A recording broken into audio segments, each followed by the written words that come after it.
something we haven't seen often up to this point is this combination that we saw so much of in previous even MPL regions, the Valentina Faramis combination. Not only that, but the Valentina does get rotated there over into the jungle, but RRQ Akira was quick. They already knew what they wanted to pick as their jungle. They didn't waste any time. They picked up the Basha. Now, we haven't seen that many great things from the Basha so far, and with this being game point, the question is, will it succeed? Now, RRQ Akira has their backs against the wall right now. This is match point for Blacklist. They're going to need to pull a lot of tricks out of a lot of hats right now if they want to succeed in this, and it's definitely not going to be easy. The question on everyone's mind in the stands, in the live chat, is definitely if they can do it. The RRQ fans want to help them out here, but I just don't know if they're going to be able to make it. So now, as we go into the land of Dawn, Blacklist trying to secure match point against RRQ Akira. RRQ Akira trying to defend and maybe take this to a game 4 or 5. Eterna, can they do it? That's the question. The odds are stacked against them this time. And even looking at the drafts, Blacklist have drafted themselves in a way that they are so sustainable, right? They have the AoE healing coming in from Oh My Venus, as well as, wait a second here, Sagan gonna get caught really low. And this is scary, right? Because we need the Xavier to be able to scale with the Clock of Destiny and the Lightning Truncheon as well. And if that doesn't happen, I'm doubting if RRQ Akira have enough damage to penetrate through the healing coming in from Oh My Venus, as well as that extra HP from the Faramis.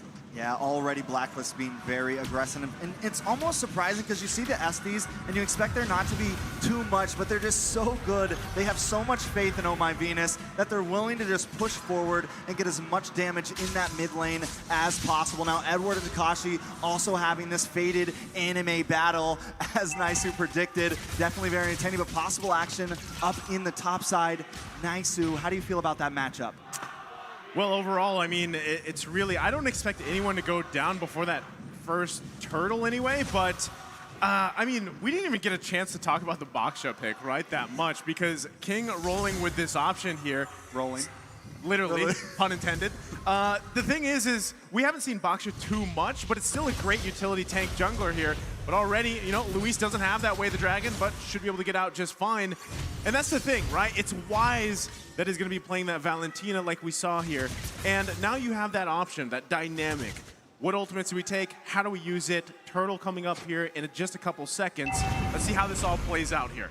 We'll see exactly how this pans out. Remember, RRQ Brazil, they need Sagan to get that level 4, which he hasn't, but Takashi here already. Oh, they're gonna crash down on Wise. They already get the Cult Altar out here, but it's a first blood for Takashi. Able to secure himself the first one. Now Edward gonna be the focus. Has to get back to the turret. And this could be the first turtle going in the hands of RRQ Akira. Oh My Venus there, trying to get some vision available, but look at the burst! Takashi comes in, able to grab another. A very, very nice start for RRQ Brazil. I was a little bit worried, but it seems like they have come online at 2 minutes and 40 seconds. If they can hold this together, then maybe they could take this to a possible win. But remember, they started last game strong. Now, with some of these items, how are you feeling about it, Eterna? Nothing just too fancy just yet. We're not at that point where anyone has built that first item, but you can see that the Baxia is going to have a huge impact in that early game, right? He's going towards a lot of items that are going to be able to make him more sustainable in his team fights. But talking about team fights, Luis goes in. Luis able to take down Oh My Venus, and now they're going to be focusing on Haji here. He's trying to get out, had to use that Purify as well. Purifies out of it and lives to fight another day. So right there with the Basha, we're starting to see with that Tortoise Poisons, with that ultimate, I love the name of that ultimate, by the way.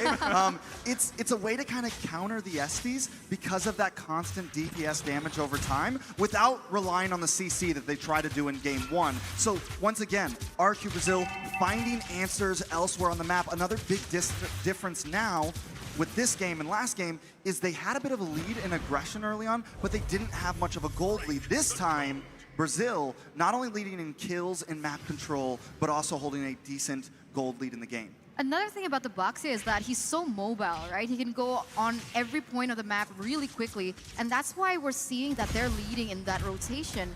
And right now you can see even him, he's trying to penetrate into the jungle of Blacklist, trying to pressure out Wise here, who is kind of falling far behind here. Wise still level 6 as compared to King, who is level 7. I mean, he's doing a great job, right? King knows the lead that he has, knows the mobility advantage that he has as well, and he's playing around that. That's exactly what RRQ Akira needs to do here. This is the refined version, or at least playstyle that they went with, and that they're executing really well. Could it convert into another objective take for them? But you can already see Blacklist International trying to get in position here for this second turtle of the game. And now it's going to be pulled out. Still, there's King. I was waiting for him to roll up here.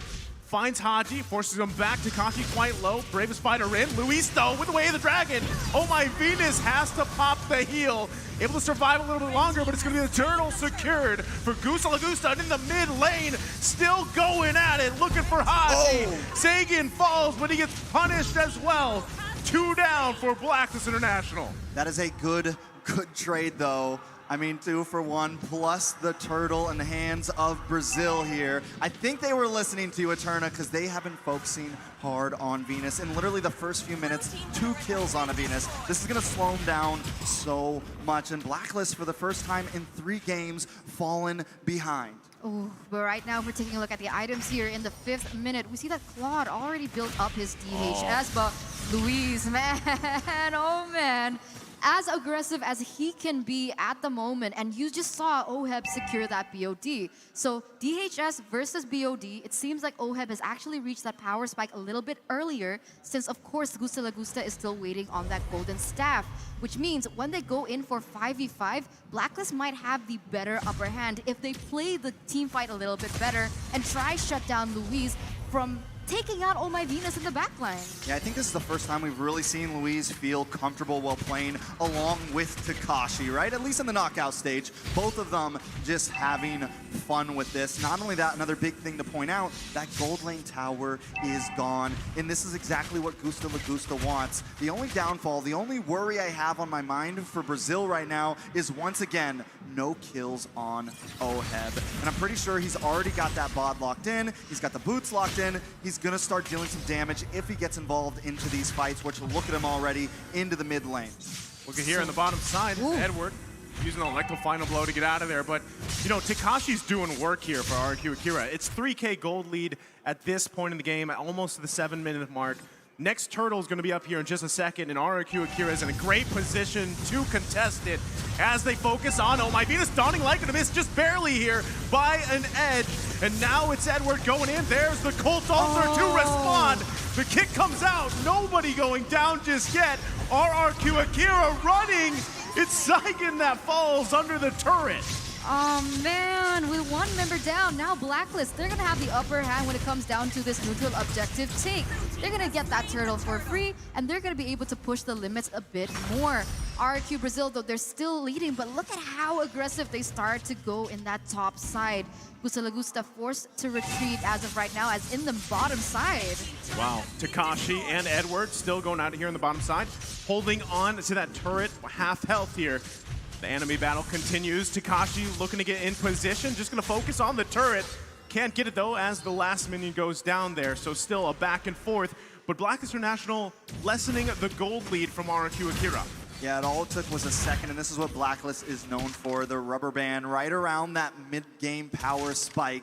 Now it seems like the sustainability is coming in check. I mean, you have the Estes, plus you have this Fermis, and as we saw earlier, RRQ Brazil brought out all the guns. They brought out everything they could in that mid-lane skirmish and just didn't put a dent into Blacklist. I'm wondering if it has anything to do with these items. I mean, to be honest, RRQ Brazil, they really need this Claude to start popping off, because if we take a look at that gold gap, it's quite evident, right? He is trying to get that cross corrosion scythe with the Swift crossbow, but I'm wondering if it's gonna pop up fast enough and if the damage is going to be enough, because once again, I'm still doubting. I mean, I'm still very concerned of how sustainable Blacklist is going to be, especially now that we see that RRQ Brazil, they haven't had any chance to pick up an anti-regen item.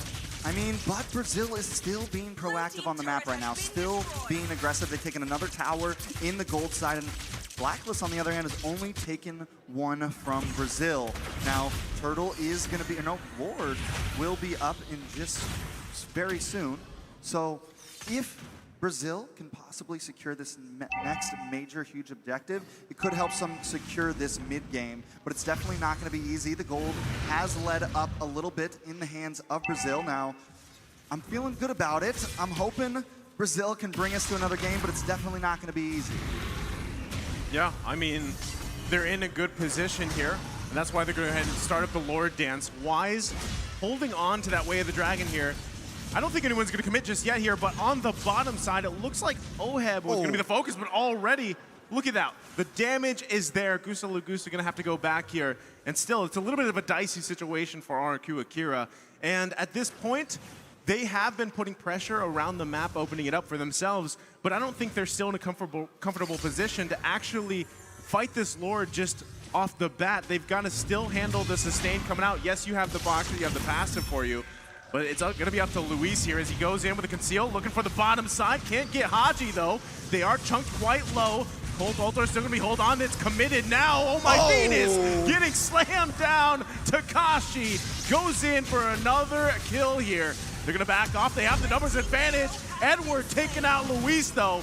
Haji still up as well. RRQ Akira. Do they press the situation? It's a 1-for-1 trade here. It's going to be dicey. King, though, trying to decide if they want to go for it. Gusa Lagusa opens up his ultimate here as Oheb. Oh! Nice pickup there from Gusa Lagusa. Able to grab the kill, but is it still? That's the question. Wise is still there. This is not a green light just yet to start at the Lord, but Wise getting focused up by Takashi again. 1 versus 4 here in the bush. Gonna get dragged back a little bit. Takashi can't survive that as Haji grabs the kill. Killing spree. Meanwhile, RRQ Akira still working on the Lord here. Dawning Light comes out. Wise quite low. Took the bravest fighter. Now Edward trying to get some vision, an angle if he can. Gusa Lagusa, though, gonna push him back here. Still the fight for the Lord. Edward goes down. Cold Ultra comes out. It's Wise with the Lord again. How does he do it? But RRQ Akira gonna push them back. Everybody quite low. Saigon with a huge Mystic Field. I mean, win or lose here. That was one intense Lord fight. And I like the fact that Brazil didn't force that Lord fight. They did lose out on the Lord, but overall, they're still kind of controlling the map here. They take another tower. Now, quick second, because Oheb's Beatrix has picked up 8 games in M, has been picked 8 games in M3 with an 87.5% win rate. You match that up with the Estes win rate from earlier for Venus, and it is definitely spelling out for trouble, Eterna. Oh, 100%. I mean, we're seeing the Filipino sniper himself go into action. I mean, need we remind you that he was the MVP of M3 Finals, right? And he even was able to pick out a skin for M3. So coming into this game, I'm not really sure if RRQ Brazil want to do that same thing that they did. That fight was a little too prolonged, and when it gets prolonged like that, it feels like Blacklist has the upper hand because of the constant healing that is happening by Oh My Venus. Take him out, great, but you have to go in, try burst him down. But Haji, he goes into the front line, deals a little bit of damage, but this is all allowing Blacklist to push that tempo as well as to zone away the members of RRQ Brazil. Well, they're still going to be working on this tier 2 here. They might just be able to get it cleanly as they do. Dawning Light comes out. No one going to go down, though, but map advantage is what Blacklist International wants here. Takashi going again and again. There's the Blessing of the Moon Gods. They find Oheb, and now it's Oh My Venus on the focus here. Haji going to be in a bad position. Dawning Light comes out. It's another that falls. Luis with a massive Way of the Dragon, finding Wise, and it's Edward in trouble now. RRQ Akira marching down the mid lane, totally taking out Blacklist International. That is insane, and they want to keep going. Takashi with that dive forward, taking care of these towers, pushing forward. Are we going to see a game 4? Brazil trying. Brazil going to push in. Haji holding on for dear life here. They've got the minion waves. It's only a couple seconds, and RRQ Akira is going to do it. They extend the series as they take game number 3. RRQ Akira coming back, rising from the ashes, and proving that the L is not for lose, but it